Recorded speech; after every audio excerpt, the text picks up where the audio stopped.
असतो मा सद्गमय तमसोर्मा ज्योतिर्गमय मृत्युर्मामृतं गमय ओम शांति शांति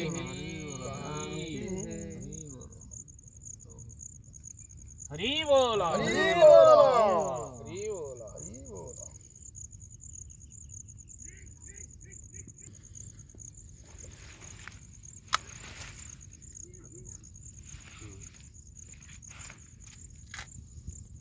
माटी कितने नगद देंगे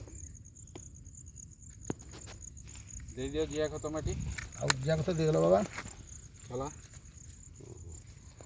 हरि बोल दे दो आंदोलन खंडे जा के दे दो कसी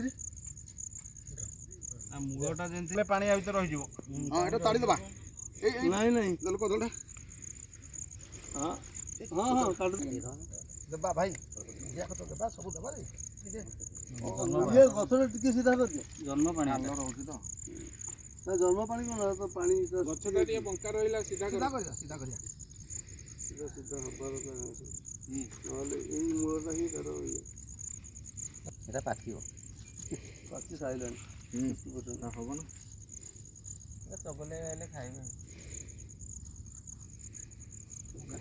एटा सीधा बना आज आंचलिक सेवा संगठन रो परमानेंट जगार आमर वृक्षरोपण कार्यक्रम चली आमर आंचलिक सेवा संगठन सभापति अजित प्रसाद राउत तापस कुमार राउत एवं आमर सबु संगठन कर्मकर्ता माने आमे उपस्थित रही आज वृक्षरोपण आम संगठन परिसर मध्य आमे करूछु।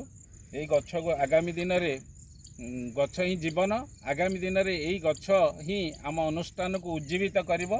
तो से आज संघर समस्त सदस्य माने वरिष्ठ कर्मकर्ता माने आमे गोटे गोटे वृक्षारोपण करी आमर संगठन को उज्जीवित करिया पई स्मारकी सदृश वृक्षारोपण कार्यक्रम करा जाउची। वर्तमान आम संगठन ये वृक्ष जेतिकी उज्जीवित हब आम संगठन आगामी दिन में सही भली भाव में पल्लवित हब फूल फल सौरभ जगत को विच्छुरित करू। आज पवित्र दिन में आम आशा रखुचु। जय जगन्नाथ। आज बड़ सौभाग्यर दिन। आज आम गहन आम आंचलिक सेवा संगठन समस्त कार्यकर्तागण वरिष्ठ कार्यकर्तागण उपदेष्टा भाई मैंने आम समस्ते संगठित हो आम सेवा संगठन स्थायी जगह जोटा वृद्धाश्रम आमर निमित्त होची आम से जगार आज वृक्षरोपण करुचु। आम वृक्षरोपण करी अनेक आशा रखीचु। वृक्ष ही जीवन तेणु वृक्षरू आमर आरंभ होची यात्रा। जमती वृक्ष फलपुष्प भरा है ये संसार को खाद्य जोगाऊँगी सेमती अनुष्ठान अन्यर उपकार लागू आम यही नारा को नहीं आज प्रथम फलचारा रोपण करुचु। जहाँ आम अनुष्ठान परिसर भितर आम शताधिक फलचारा रोपण कर निजक धन्य मन करुचु। जय जगन्नाथ। जय जगन्नाथ।